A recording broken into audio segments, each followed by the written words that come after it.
औसत आमदनी है, आगे निकल गया क्योंकि उसने रहमतुल आलमीन मेरे नबी सल्लल्लाहु अलैहि वसल्लम सब इंसानों के लिए रहमत बन के आए थे।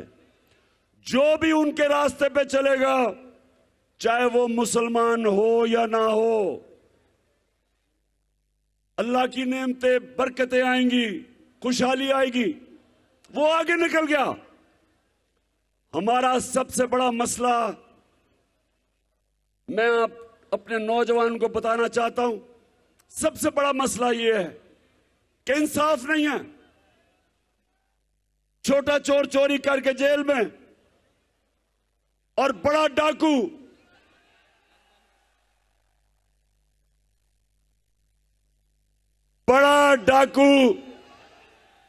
जूते पॉलिश करते करते चेरी ब्लॉसम आज प्राइम मिनिस्टर बन गया।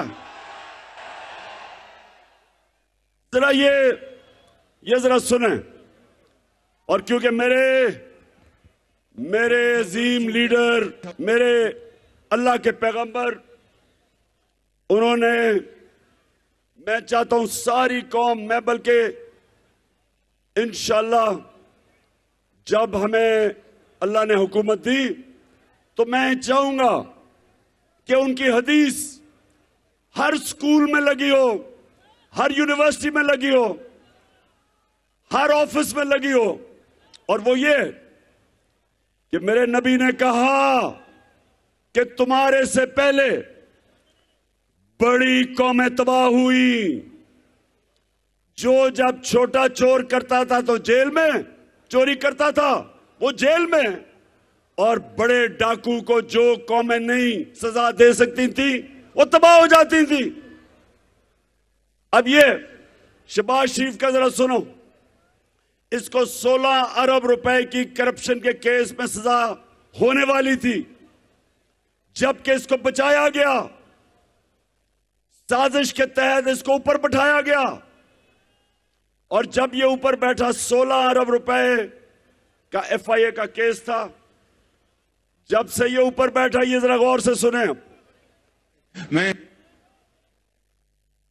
सऊदी, अब बंद करो, क्या कर रहे हो? सुने जरा। सबसे पहले चार गवाह थे जिनके नाम पे इसने 16 अरब रुपया लिया था। उसमें गुलजार अहमद, वो चपड़ासी था रमजान शुगर मिल में, वो मर गया, पता ही नहीं चला मरा कैसे। मुजम्मल राजा, वो कैश बॉय था रमजान शुगर मिल में, वो हार्ट अटैक से मर गया। ये 2 महीने में आते साथ ही, इनके पहले 2 महीने में वो मरा। गुलाम साबिर, जो मुजम्मल का रिश्तेदार था, वो हार्ट अटैक से मर गया, भाई था, वो हार्ट अटैक से मर गया। मकसूद चपड़ासी, जिसके अकाउंट में 4 अरब रुपया आया था, 400 करोड़ रुपया, वो हार्ट अटैक से मर गया। डॉक्टर रिजवान, जो FIA का इन्वेस्टिगेट कर रहा था ये केस शहबाज शरीफ का और बेटों का, वो इन्वेस्टिगेटिंग ऑफिसर, वो हार्ट अटैक से मर गया। और एक और जो इन्वेस्टिगेट कर रहा था, नदीम अख्तर, उसको भी हार्ट अटैक हुआ लेकिन वो बच गया। अब ये सुने, किसी और मुल्क में ये होता, मैं यूरोप की बात कर रहा हूं, मैं उन मुल्कों की बात कर रहा हूं जिधर इंसाफ है। अभी इन्वेस्टिगेशन होनी थी, इसके ऊपर इन्वेस्टिगेशन होनी थी।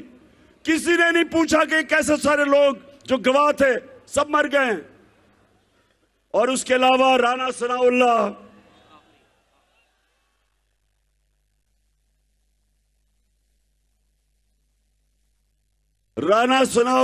का एक ऑफिसर करप्शन में इन्वेस्टिगेट कर रहा था, उसका नाम था इमरान रजा। पता चला जी वो खुदकुशी उसने कर दी है। कोई इन्वेस्टिगेट नहीं हुआ। मैं ये आपके सामने क्यों कह रहा हूं कि कभी भी हमारा मुल्क तरक्की नहीं कर सकता जब तक यहां इंसाफ ना हो, जब तक ताकतवर को कानून के नीचे ना लेके आए। मैंने 3.5 साल जो मैं इख्तिदार में था, पूरी कोशिश की कि बड़े बड़े इस मुल्क के जो मुजरिम और डाकू जो 30 साल से इस मुल्क को लूट रहे थे, मैंने पूरी कोशिश की कि किसी तरह इनको सजा हो, लेकिन खुफिया हाथ थे, इनको सजा नहीं होती थी। कभी जज बेंच टूट जाता था, कभी कमर में दर्द हो जाती थी किसी की, केस लंबा चल जाता था। हम कुछ नहीं कर सके क्योंकि नैब मेरे हाथ में नहीं थी। जो नैब कंट्रोल कर रहे थे उन्होंने इन चोरों को बचाया जो आज हमारे ऊपर मुसल्लत किए हुए हैं। और जब से ये आए हैं, राह वाली ये सुन लो, जब से यहां किसान है, ये चावल का इलाका है, किसानों को आज पता है कि हमारे वक्त पे डीजल जो ट्यूबवेल पे इस्तेमाल होता है, ट्रैक्टर पे इस्तेमाल होता है,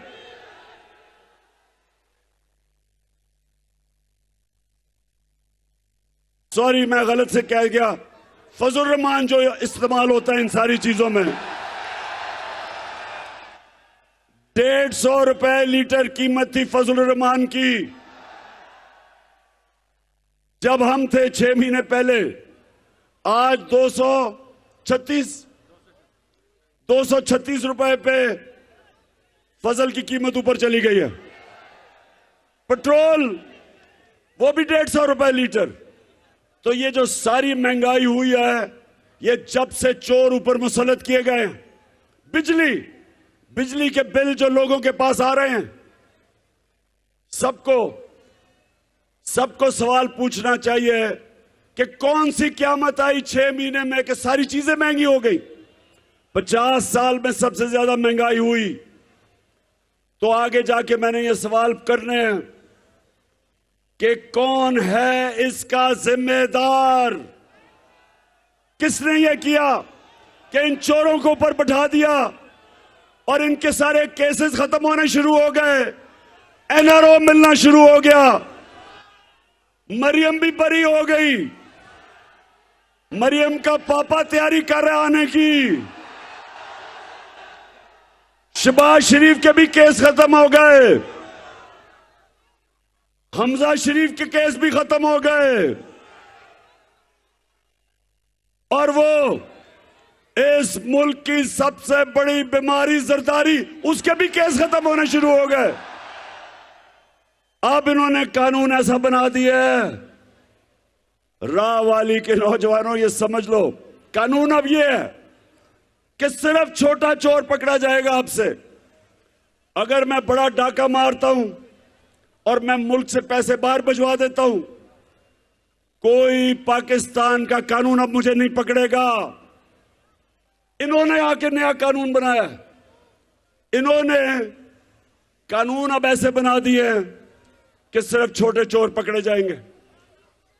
तो इसलिए इंसाफ के लिए हम सब आज इस्लामाबाद रवाना है, क्योंकि ये कौम मोहम्मद मुस्तफा सल्लल्लाहु अलैहि वसल्लम की उम्मत है। दुनिया के अजीम तरीन लीडर की हम उम्मत हैं। हम भेड़ बकरियां नहीं हैं, हम गाय भैंसे नहीं है कि आप लाठी मार के कभी इधर मोड़ दें कभी उधर मोड़ दें।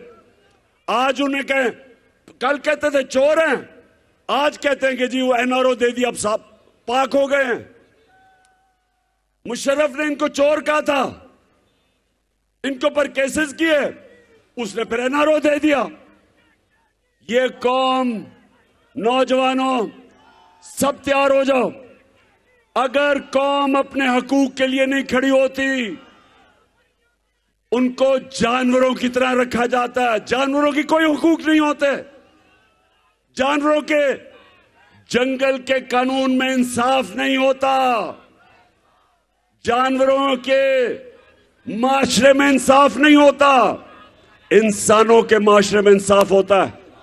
और हम ये इंसाफ जिससे हम आजादी चाहते हैं, अपनी हकीकी आजादी, उसके लिए निकले हैं। आपने सबने मेरे साथ देना है। और मैं आप सबके सामने आखिर में ये कहता हूं कि मेरी नजर में इससे बेहतर है कि इंसान मर जाए बजाय गुलामी किसी की करे। मैं मियां तारिक तुम्हारा भी शुक्रिया अदा कर रहा हूं, और जमाल नासिर आपका भी, जो आपने मेहनत की। और मैं आप सबसे आखिर में हल्फ लूंगा, हाथ खड़ा करके आपने मेरे साथ हल्फ लेना है। मैं यहां से पढ़ूंगा, आपने रिपीट करना है, हाथ ऊपर पीछे तक। बिस्मिल्लाहिर्रहमानिर्रहीम। हम हल्फ उठाते हैं कि हम पाकिस्तान के आइन की हमेशा पासदारी करेंगे और हम कभी भी अल्लाह के सिवा किसी के सामने नहीं झुकेंगे। और हम हकीकी आजादी के इस जिहाद में इमरान खान के साथ आखिर तक जद्दोजहद करेंगे। अल्लाह हम सबका हामी और नासिर हो। आमीन।